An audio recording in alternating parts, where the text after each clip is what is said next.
So today we're talking about ego. Yes, and how ego can really impact your business, your life. This is going to be a fun episode. So stay tuned.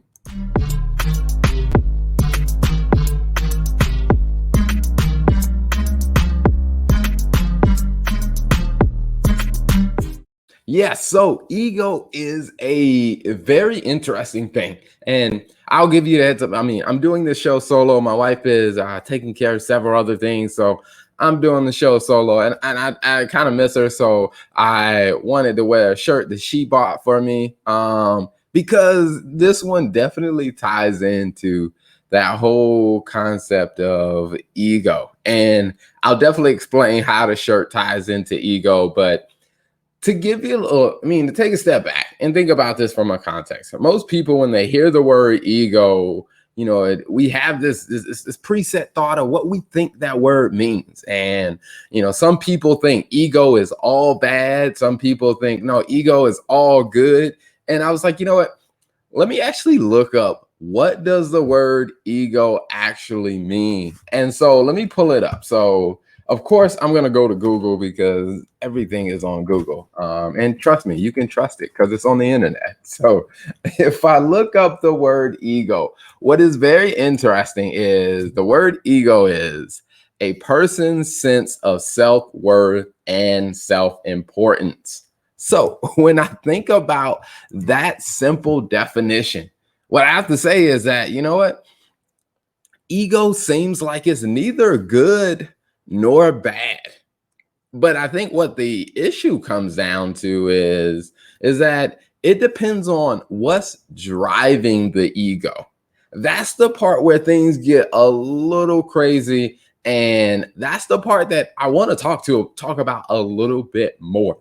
And before I do, here's a situation that was dealing with, in building a business. I was talking to a business owner and we were talking about their business, and they were telling me how, they were very excited about starting their business and everything was great. They had the idea, they got the website done, they got, business cards, they got the social media page up, and they were ready to go. And they said about 3 months later, they were just like, you know what, you know, all of these customers, all these people out here, they don't know how to respect a good thing. They don't know how to really recognize a good business when it comes along.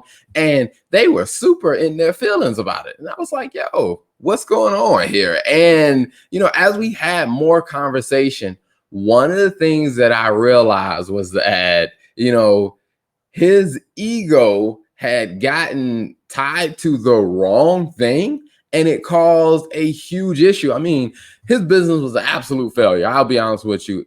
Once he explained to me, the concept and the idea, I'm like, the business sounds good. It sounds like it can work. But when I actually spent time, getting to know him a little bit more, I was like, yeah, I will never put any money into a business that you go into until you change. And the big thing that I noticed was, when it came down to his business, there were so many holes in the way that he was approaching things. So let's go step by step, and I'll kind of break it down. All right. Issue number one was just the mindset that he approached the business with. I mean, because part of when I asked him about some questions about like, hey, why did you even get into this business? And a lot of the reasons that he shared had to do with, oh, I saw other people who, who had done a business like this. I liked the success that they had. And also, I saw how other people viewed them. They were respected people in the community because they had a business like this, and people really admired them and people looked up to them. And I was like, okay, in my mind, I'm thinking that's like flag number one, is because when it comes down to getting a business, like, I'm not saying that you can't have aspirations of, being admired or building a successful business or, living out the image of success that you see. But the problem comes is when your motivation has to do with how other people respond to what you're doing, business ownership is probably not for you. Because the reality of it is, being in business comes down to this very simple formula. It is you offering a product or a service that solves a problem that other people are willing to pay you for. Because if that's not what you're doing, then you're probably going to struggle. Because the thing is, people don't give you money, or let me just say, customers don't give you money because they just like you. Customers give you money because your product or your service solves a problem for them. So when it comes then to going into business, you have to be more concerned about them than you are yourself. And when I was talking with this guy, what I realized is he was more concerned about how other people would view him and how other people would give him respect, how other people would give him acknowledgement, and how other people would give him praise for what he was doing. And I'm like, that's a backwards formula. Like, you don't go into business because you want eyes to be on you. You kind of go into business because you want to focus your attention on providing something to other people, whether that's a product, whether that's a service. I mean, because when you constantly start to see, people that get that formula wrong, what you will start to notice is that business just ain't going to work out, because that business is all about them getting something from their potential customers. Like, one example is, I heard about it years ago where in the entertainment industry, there were several, hip hop music artists that were trying to come out with this new platform. And I believe, artists like Jay-Z and the other major artists were involved. And when they did a press conference about it, one of the things that they talked about is, this is a platform for artists to get paid more for their work and their content, and how, people can subscribe and get access, because the core idea of it was for artists to get compensated for the work that they're coming out with, and which is not bad. I mean, I'm a big fan of people getting compensated for the value. The problem came into is that the business or the platform was designed solely for the focus of getting the subscribers to give something to the actual artist. When at the same time, when you thought about it, like, some of that music could be listened to on other platforms for free, or other platforms that were built where they catered to the audience. For example, YouTube is a platform that is built and it is designed to cater to the audience. Its focus is, how do we give our audience something that we want? Whereas that music platform, the way they were talking about it, the way they were developing it, is the goal was, how do we get something from our audience to give it back to the artist? And the thing about it is, when you come into business, if your focus is on how do you get something from your customers and give it to yourself or give it to other people, then you're usually going to run into issues. And that comes from a ton of different reasons. But one of the reasons, as I go back to this example of the guy that I was talking to about the business, one of the big issues that I saw was that he was so focused on how could he get something from the audience, or how could he get his customers to buy into his business, because if they bought into his business, that would give him that sense of self-importance, or that sense of accomplishment, that he was doing something valuable because they were giving him, whether it's their money, their time, their interest, whatever it was. And I was like, yo, that's strike number one. Because if we go back to what ego really is, ego is simply, a person's, self-esteem, or a person's self-worth, which ego within itself is not bad. It's just when your ego is propped up on the basis of other people giving you stuff, that's going to be super unstable. So that was strike one about his business. The other thing that, when we talked about it, and I asked him, like, okay, all right, how do you plan on, financing this business? And he talked about, oh, we're going to get other people to give us money, or we're going to go out and get a loan. And, because the loan will help us do X, Y, Z, like the loan will help us grow faster. The loan will help us, get into this market. The loan will help us get in front of these people. And I'm like, okay, all right, that's issue number 2 with your business model is nobody is going to give you money because it will help you actually do whatever it is you want to do. People give you money because they see something in it for themselves. I mean, when you go to a bank is not going to give you money because you need it.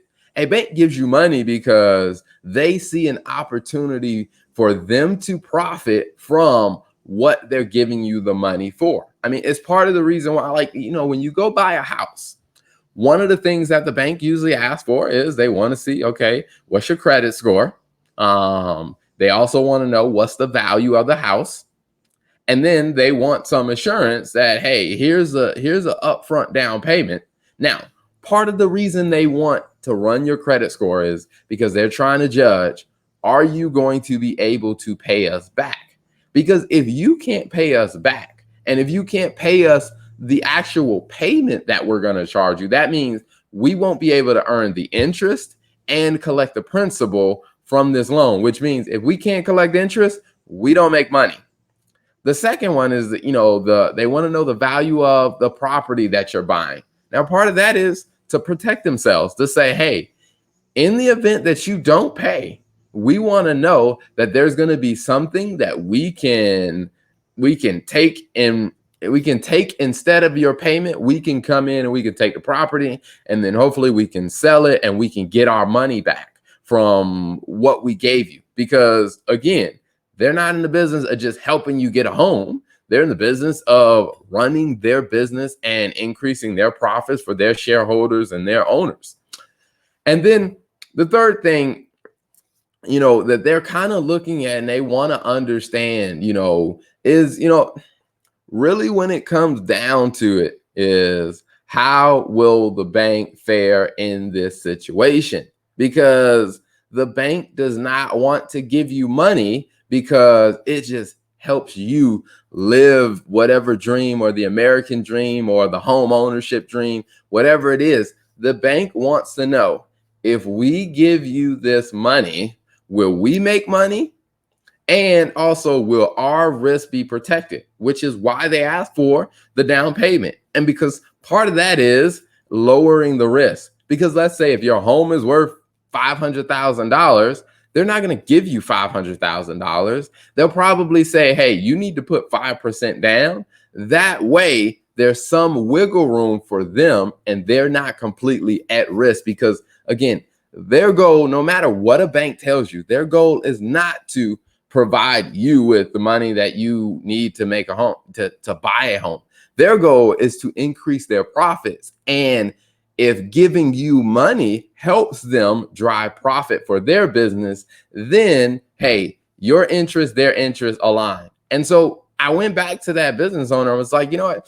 Some of this focus that you have is you're very, very focused on what you want from other people. And, that's really not going to work. That's not a recipe that's going to work in your favor, because when it comes down to business, people don't give you their money, whether they're a customer, an investor, or a financial institution. They're not going to give you their hard-earned dollars because you want it. They want to give it to you because you provide something for them that they could not get elsewhere.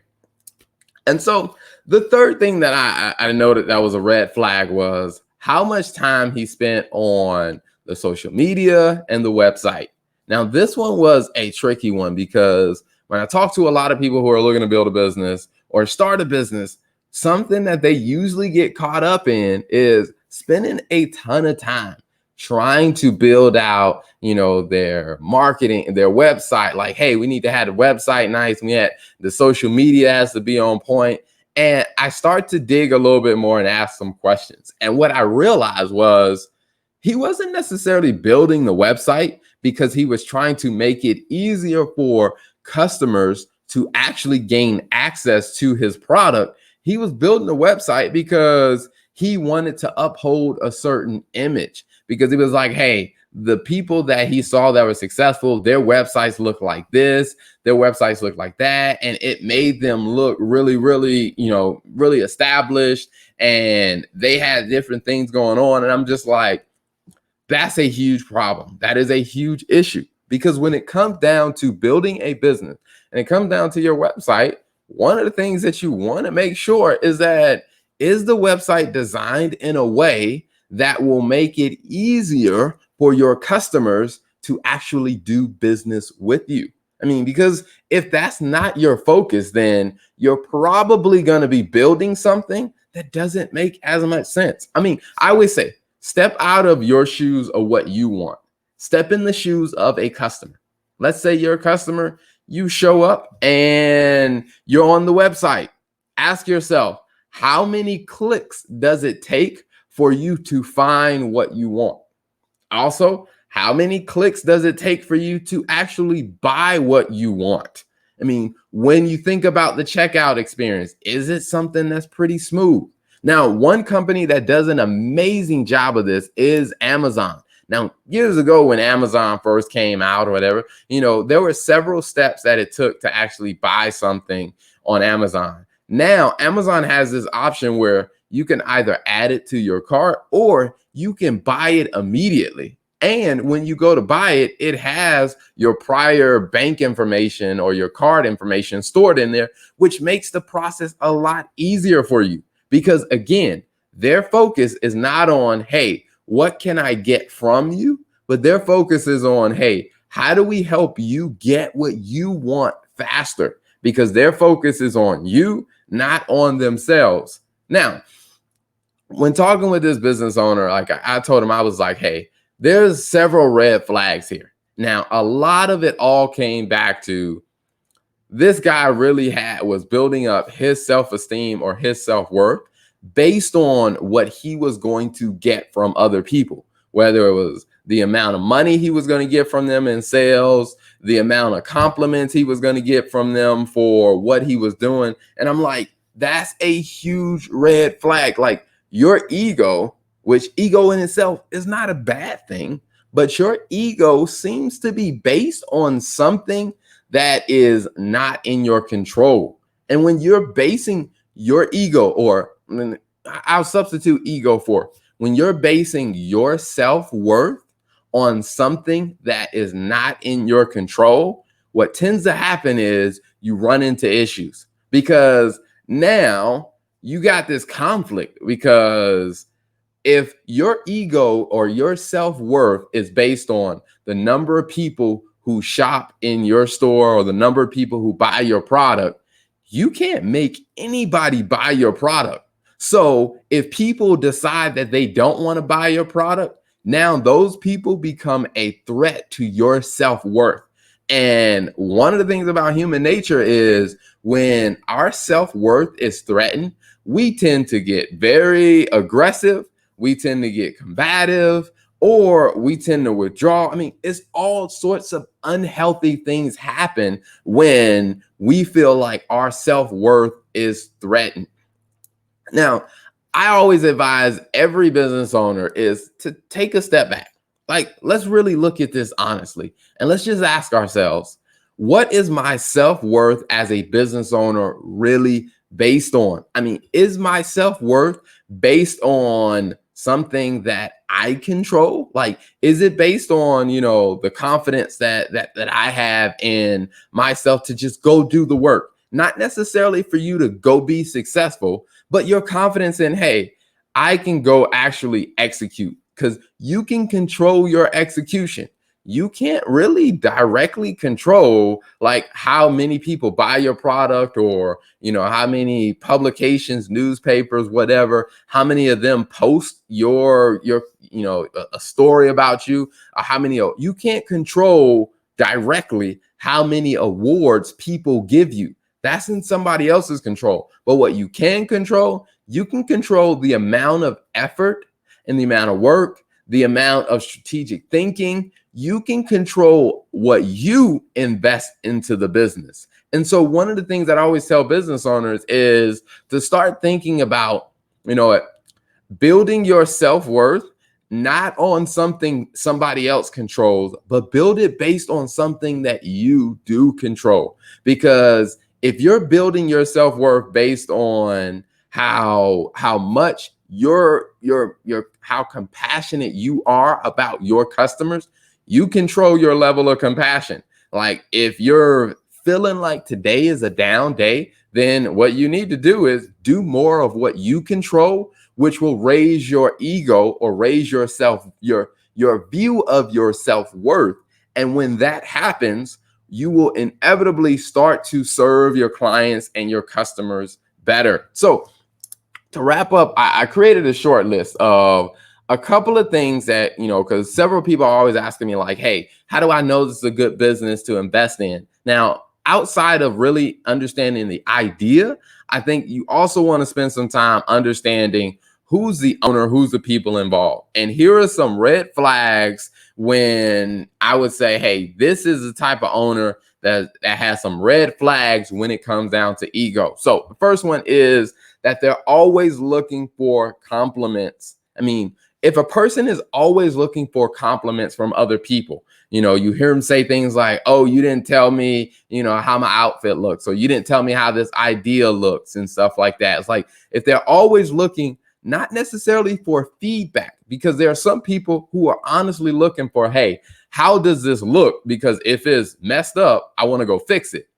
That's different. That's a wise person. That's a person that you probably could consider to do business with.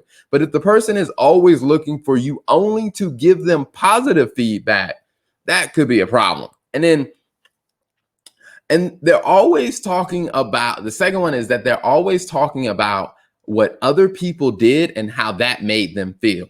Because people who are constantly talking about what other people did and how it made them feel, I would say when it comes down to business, it tends to be a red flag. Because again, that person's focus seems to be way more on what are other people doing to make me feel a certain way. And when it comes down to business, there's a ton of stuff that's going to happen that, you could be in your feelings for years when it comes down to business. But if you're working with a smart person, they know how to separate, hey, what people did, how they feel, they're not always directly, correlated, because you could have a wrong perception about an action that was taken. So your feelings may not always be based in something that's completely accurate. Now, the third thing I want to talk about is that they're always surrounding themselves with people who think and validate what they already want to believe. Now, that is a huge issue. If you find a business owner or a person who's trying to pitch you a business and you only see them surrounding themselves with people who will validate and tell them what they want to hear, absolutely run. Do not spend any time giving any of your energy to that business owner, because there's a huge ego issue in there, and that's something you do not want to be involved with. So that is my concept or my ideas and the experiences when it comes down to being in business and it comes down to ego. You definitely want to make sure that you're keeping this in mind and that you're also giving yourself an evaluation and a check. Ask yourself those questions, like, how are you doing when it comes to those questions? Because if your ego is out of place, trust me, you're going to run into issues in your own business. So make sure you're evaluating that yourself on a regular basis, as well as evaluating the other people that you choose to do business with. Hey, thanks for checking out the Business Talk Library on RETV. If you'd like to see more of the Business Talk Library, be sure to watch us every week on Tuesday nights at 6 p.m.